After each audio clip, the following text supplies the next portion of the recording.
Que el Señor te bendiga y te guarde en esta mañana, mi amado hermano. Es para mí una gran alegría poder llegar hasta tu hogar a través de este medio, para que en esta mañana podamos tener un tiempo de reflexión en la palabra del Señor y seamos capaces de escuchar lo que Él quiere hablar a nuestras vidas. Es mi mayor anhelo y deseo que este tiempo, este momento de conexión entre nosotros pueda ser uno de bendición y pueda redundar en edificación para nuestras vidas. En este maravilloso día, más que agradecidos con el Señor por sus misericordias, por sus bondades. Es maravilloso recordar que precisamente hoy 4 de mayo, lunes 4 de mayo, es el día que hizo el Señor para que tú y yo nos alegremos y nos gocemos en Él. Por eso en esta mañana damos gloria y alabanza a su nombre desde nuestros respectivos hogares, porque el Señor ha sido bueno con cada uno de nosotros. Mi amado hermano, te invito en esta hora que juntos nos acerquemos a la palabra del Señor y reflexionemos en esta mañana para escuchar la voz del Señor para cada uno de nosotros. Hemos venido reflexionando sobre el valor que debe tener para cada uno de nosotros la presencia de Dios en nuestras vidas. Y eso, hermano, eso no es algo abstracto, eso no es algo que no se pueda medir. De hecho, eso se puede medir mucho más que con nuestras palabras. Eso se puede medir con el compromiso y la fidelidad que nosotros manifestamos en nuestras vidas para con el Señor. Y es cierto que la manera en que la presencia del Señor se hace presente en nuestras vidas en este tiempo, dentro del nuevo pacto, no es como para con el pueblo de Israel, que era a través de una columna de nube o una columna de fuego. Es mucho más extraordinario porque la presencia de Dios se hace real en nuestras vidas a través de la persona de su Espíritu Santo, habitando en el corazón y la vida de cada uno de nosotros que le hemos recibido como Señor y Salvador.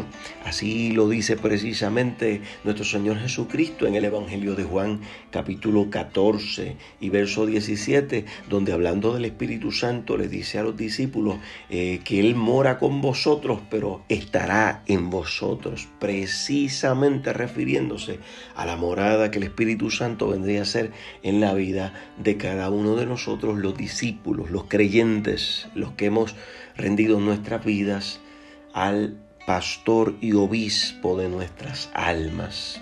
Gloria al Señor.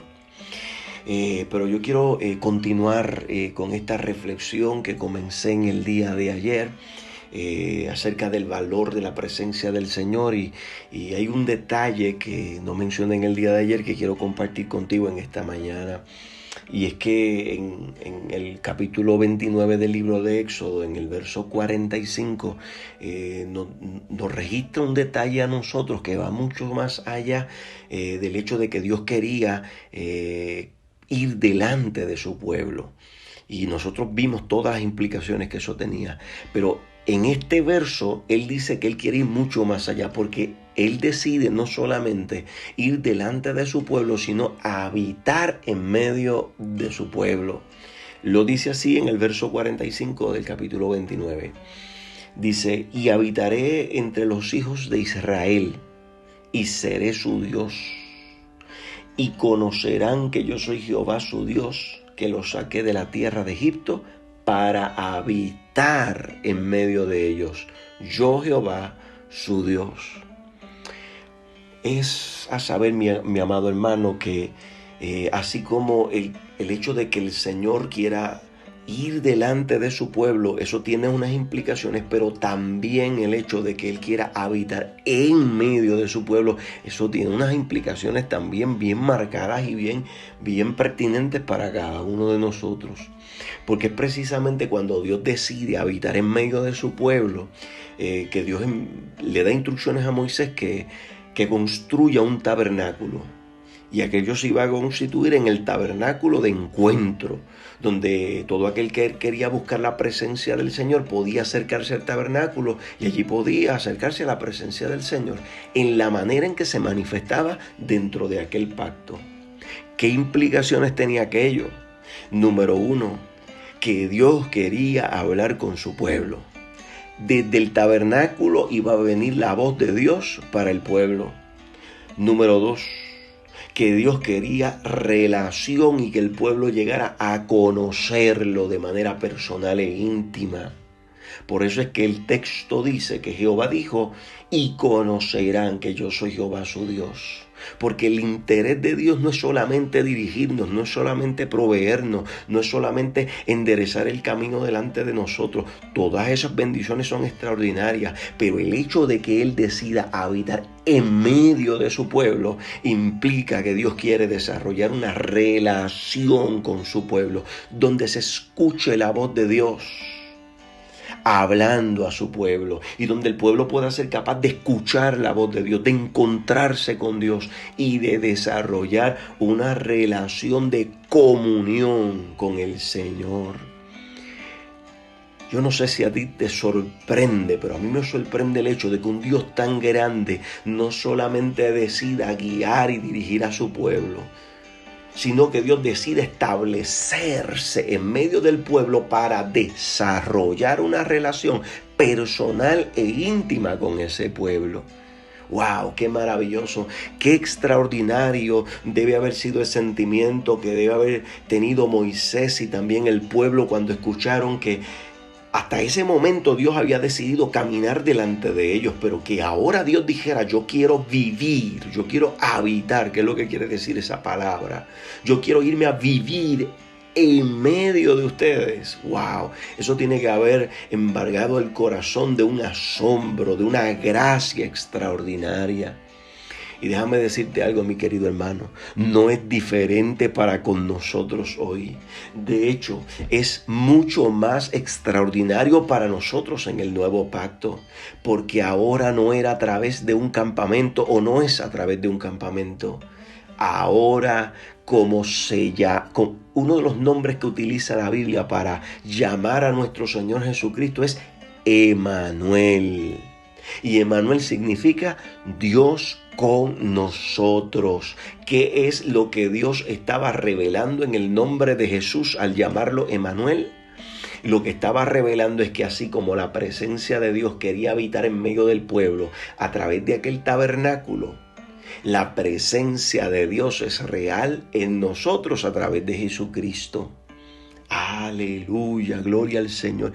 Qué maravilloso, mi amado hermano, que tú y yo podemos contar con la presencia del Señor en medio de nuestras vidas y que Él quiere manifestarse a nuestras vidas desde adentro, desde esa experiencia interna, porque lo que Él quiere desarrollar es que nosotros seamos capaces de escuchar su voz, que nosotros seamos capaces de desarrollar una relación, que nosotros seamos capaces de conocerlo a Él y de establecer comunión con nosotros. Aleluya. Pero como mencionaba en el día de ayer en la reflexión, junto con ese privilegio, mi amado hermano, vienen también unas responsabilidades y unos compromisos. Y así como yo hablo lo cortés, también tengo que hablar lo valiente, porque sería irresponsable de mi parte llevarte a reflexionar en la bendición extraordinaria de la presencia de Dios, en la bendición extraordinaria de las implicaciones que esto tiene, pero no llevarte también a reflexionar en las responsabilidades y el compromiso que eso requiere de todos y cada uno de nosotros. Es necesario que nosotros entendamos que de alguna manera la presencia de Dios sí puede ser de alguna manera trastocada en nuestras vidas. Decía en el día de ayer que cuando nosotros formamos ídolos que vienen a sustituir el lugar de Dios en nuestras vidas, la presencia de Dios de alguna manera es trastocada.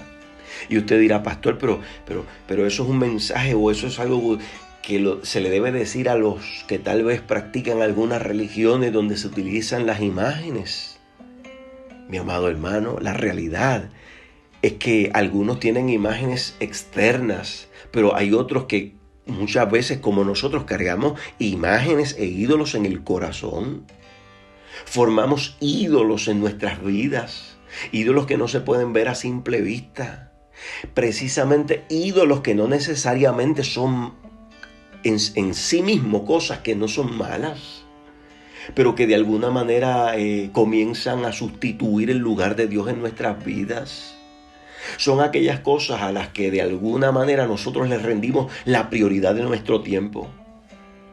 Son aquellas cosas que, aunque nosotros sabemos que el hacer a nuestra comunión con Dios y la capacidad de nosotros poder escuchar la voz de Dios, aún así nosotros seguimos practicándolas y dándole parte en nuestras vidas. Y cuando eso sucede, mi amado hermano, de alguna manera esas cosas, esas prácticas, asumen un dominio sobre nosotros.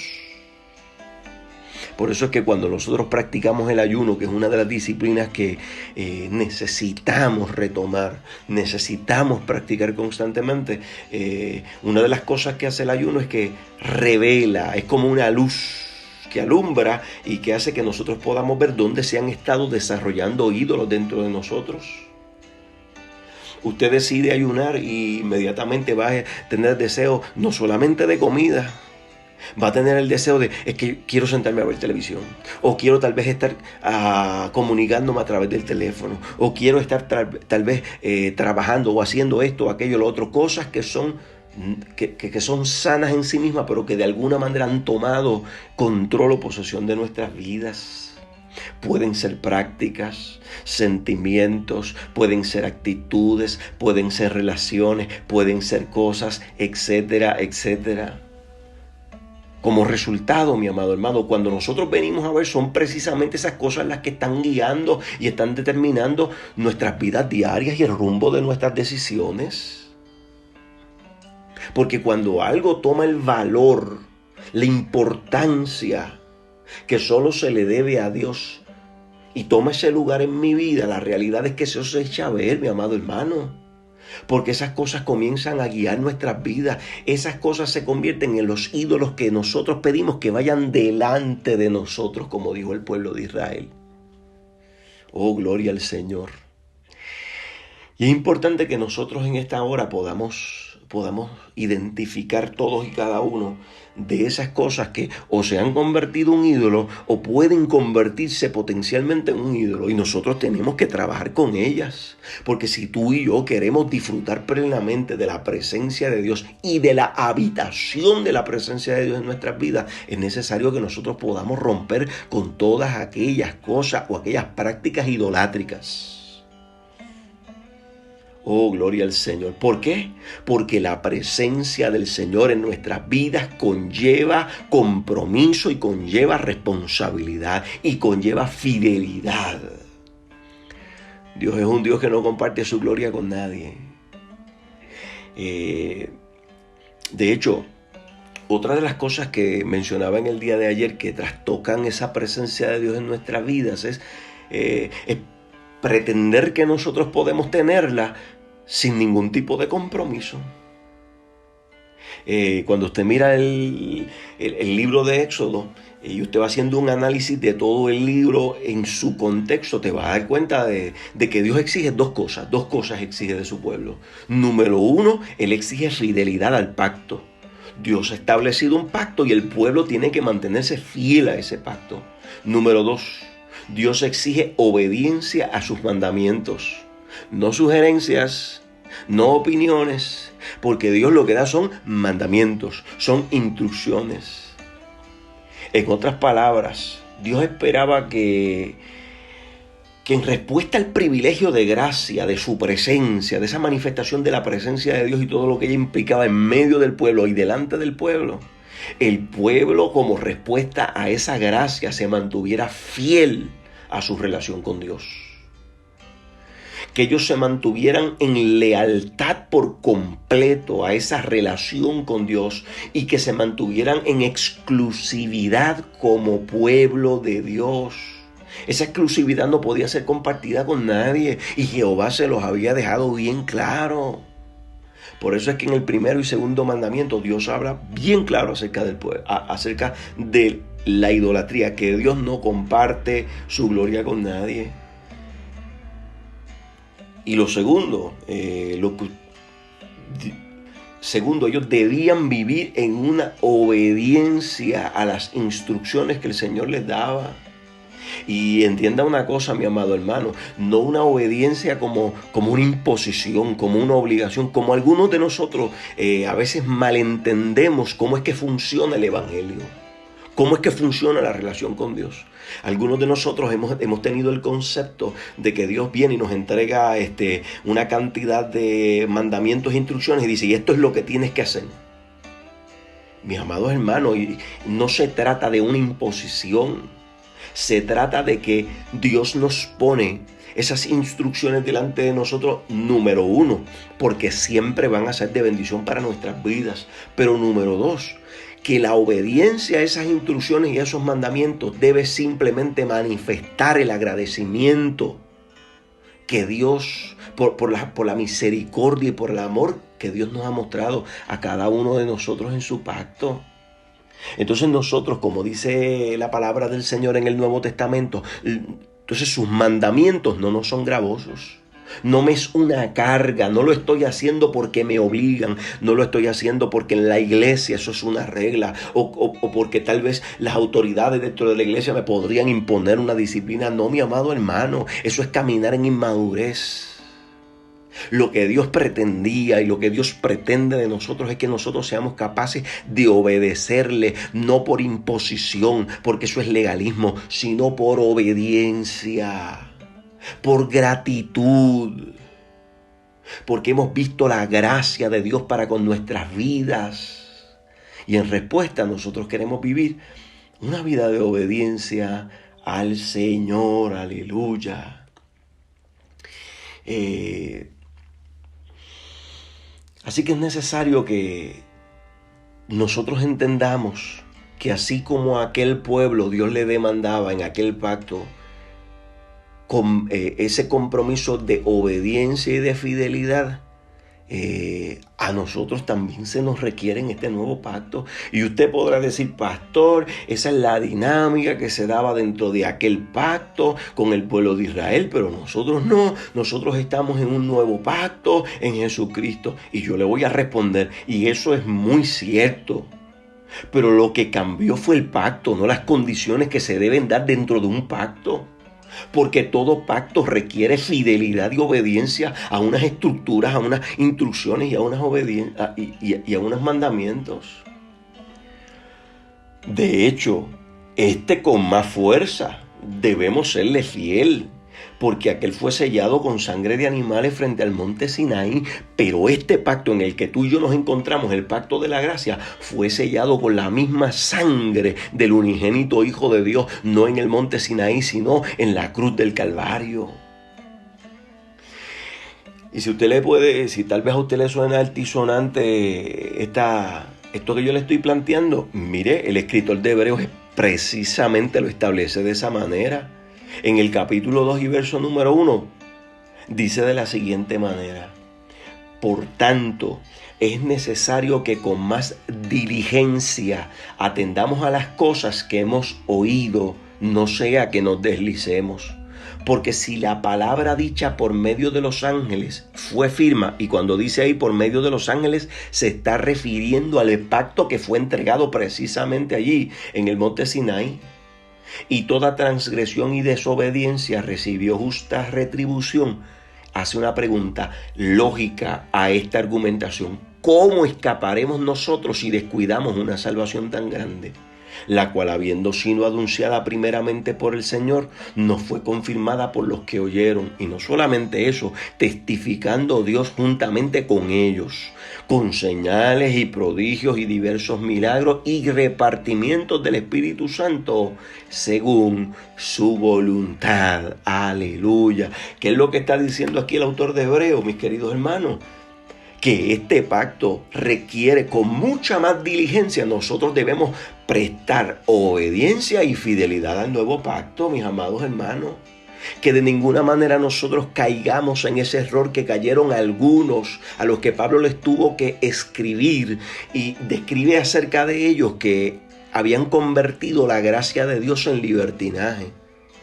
Pastor, ¿y qué es eso de que convierten la gracia de Dios en libertinaje? Eso es precisamente yo querer la presencia de Dios en mi vida, pero sin compromiso. Yo quiero comunión sin compromiso. Yo quiero los beneficios de la presencia de Dios sin compromiso. Yo quiero conocer al Señor y crecer en esta experiencia, pero sin compromiso. Yo quiero escuchar la voz de Dios, pero sin compromiso. Yo quiero ser una oveja del Señor, pero sin compromiso. Y eso es imposible, mi amado hermano. Yo decía ayer, y yo sé que es una palabra fuerte, pero yo decía ayer, eso es un evangelio barato, hermano. Relación sin compromiso. El evangelio que presenta eso es un evangelio barato, un pseudo evangelio.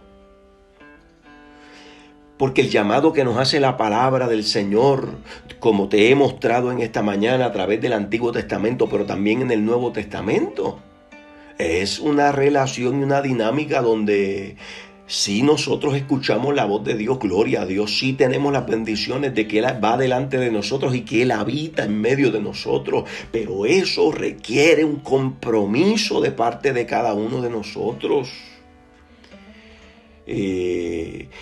Cuando usted mira la iglesia de los Corintios, era una iglesia bastante entregada a sus pasiones, era una iglesia pasional, que Dios estaba trabajando con ella y que le dio muchos dolores de cabeza al apóstol Pablo.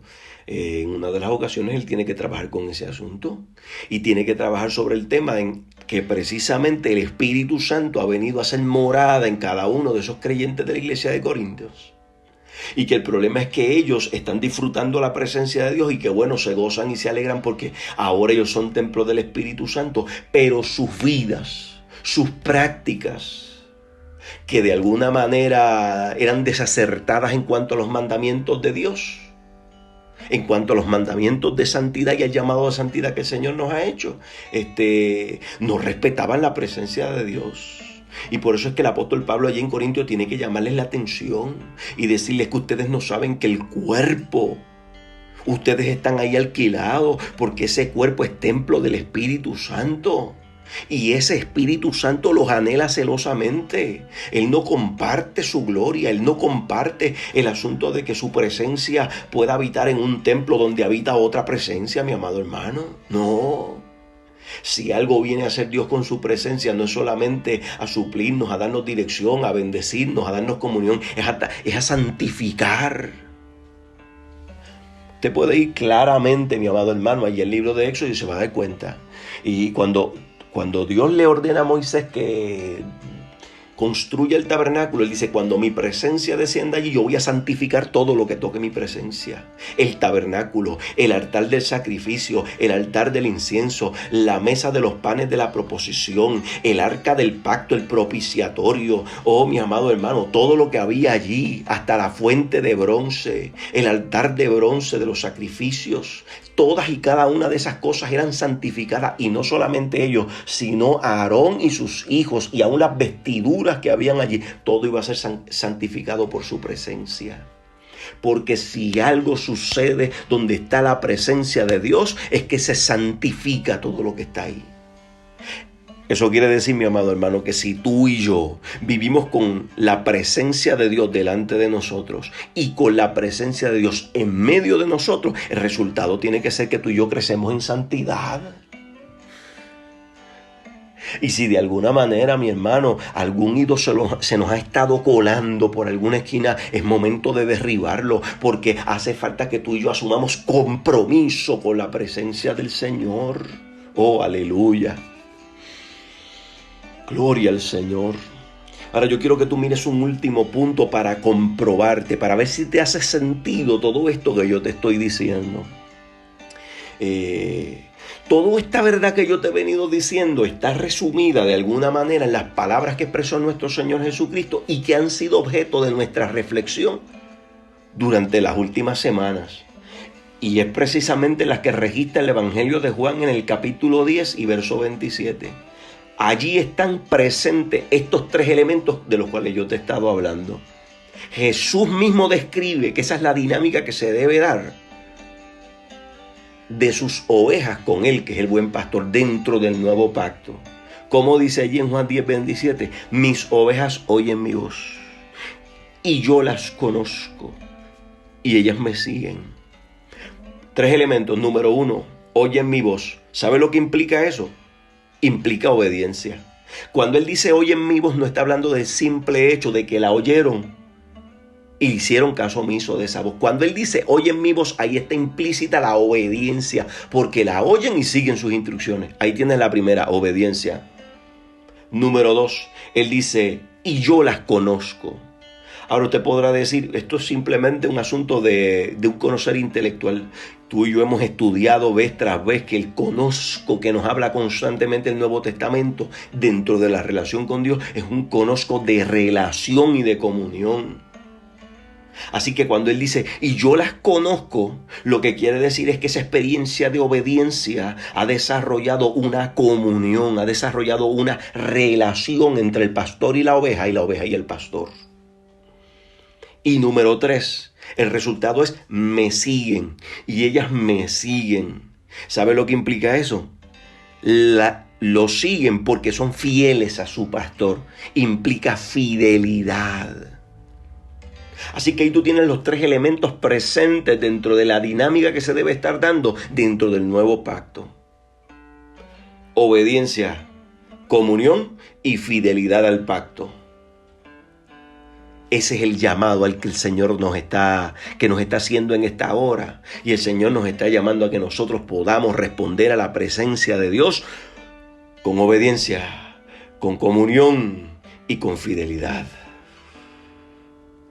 Oh, gloria al Señor. ¿Lo escuchaste, mi hermano? Que se te quede grabado en tu mente y tu corazón. Que se quede grabado en mi mente y mi corazón. Que así la presencia del Señor nos está garantizada.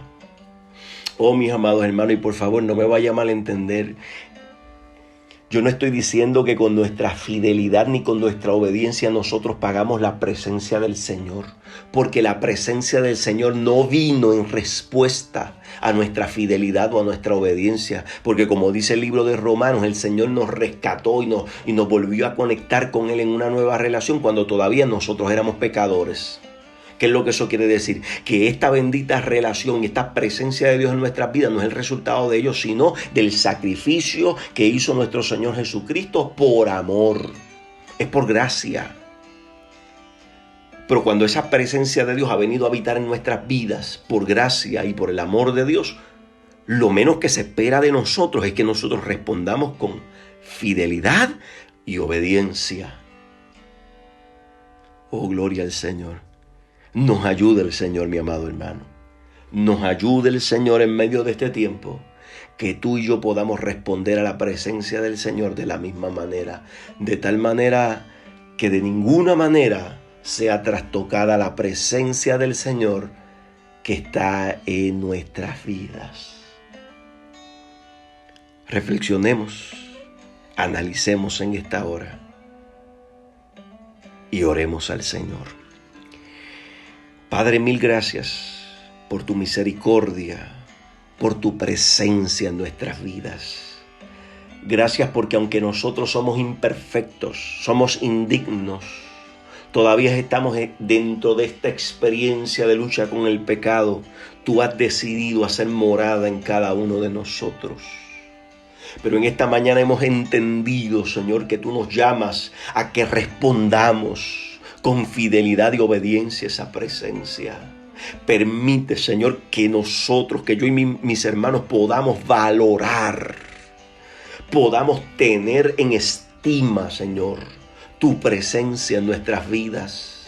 Que no andemos por ahí sin compromiso, que no andemos por ahí, Señor, simplemente en desobediencia a tu palabra, sino que podamos, Señor, comprometernos hoy más que nunca, valorando tu presencia en nuestras vidas, para que todos y cada uno de nosotros en el rebaño podamos experimentar, aleluya, cómo tú hablas a nuestras vidas, cómo escuchamos tu voz y cómo te obedecemos, Señor amado. Yo pongo en tus manos a todos y cada uno de los que me están escuchando en el rebaño en esta mañana, Señor amado. Yo te pido que tú les guíes, que esta palabra, Señor, oh aleluya, quede grabada en las tablas de sus corazones con fuego, que sea como una semilla que es sembrada en el terreno fértil y que pueda producir, Señor amado, conforme a tu propósito y tu voluntad. Nos ponemos en tus manos en el día de hoy y caminamos, Señor, confiados que tú estás delante de nosotros y que tú estás con nosotros. En Cristo Jesús. Amén y amén. Que Dios te bendiga, mi amado hermano, y que Dios te guarde y que tengas un feliz día en el Señor.